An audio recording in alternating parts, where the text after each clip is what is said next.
I got Erev Shabbos. This week's Parshas Chayei. Parshas Chayei. We start out. We say Chayei Sarah. These are the days of Sarah. We learn about Sarah's death in this week's parsha.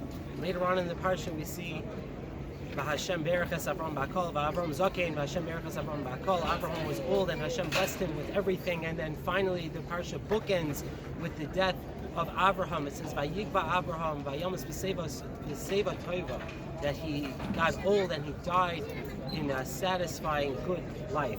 Rashi famously says in the beginning of the parsha, Parshas Chayei, Rashi comments that Hakol Shavin L'Torah, Vayu Chayei Sarah, Hakol Shavin L'Torah, all of her days were good. So we see a theme that Avram and Sarah, which the parsha bookends with, we have a theme of good days.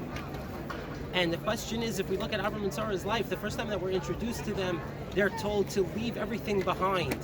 That's a hardship. They're told to leave everything behind and go to a land that Hashem will show them. They don't even know where they're going yet.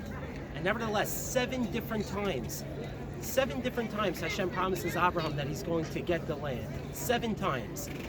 Not only that, there are more hardships in their life. Finally, when they get to the land that they're supposed to be going to, there's a hunger and they have to leave. There's a famine. Then Sarah gets taken captive twice and has to risk her life for Avraham Avinu just to save his life. So there's many hardships that are going along with them. And of course, at the end, that sorrow that they had of having children, where it took them such a long time to finally have children, even though Hashem had promised Avraham Avinu 4 different times that he's going to have many, many children, like the stars in the sky and the dust of the land. So it seems like it would be a very difficult life. So why is Rashi telling us, and why is the Torah telling us that they had such a good life, equal in days? And the answer is in the parsha itself. The answer is that yes, Hashem promised Avraham Avinu 7 different times that he's going to get the beautiful land of Eretz Yisrael, where I am today.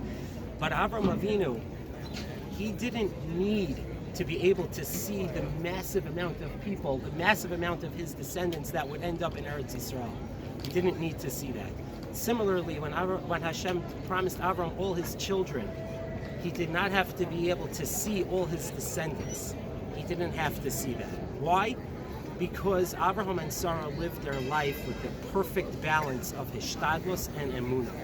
Avraham Avinu, by the time he had died, he bought 1 piece of property in Eretz Yisrael. That was his Hishtadlus. The rest was Emunah. The rest was he had faith in Hashem that he would fill in the gaps. The same thing with their children, Abraham and Sarah. By the time Abraham had died, he had a son, Yitzchak, who had his own children, and he saw that the Messiah was going to continue. So we see the perfect amount of Hishtadlus, where Avraham Avinu did what he had to do in order to be Mekayim, what Hashem told him, and Emunah, and faith in Hashem, that he would be able to fill in the rest.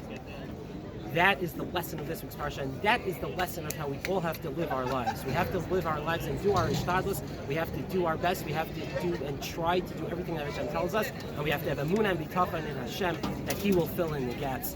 Shabbat Shalom, Me'artzenu HaKadoshah.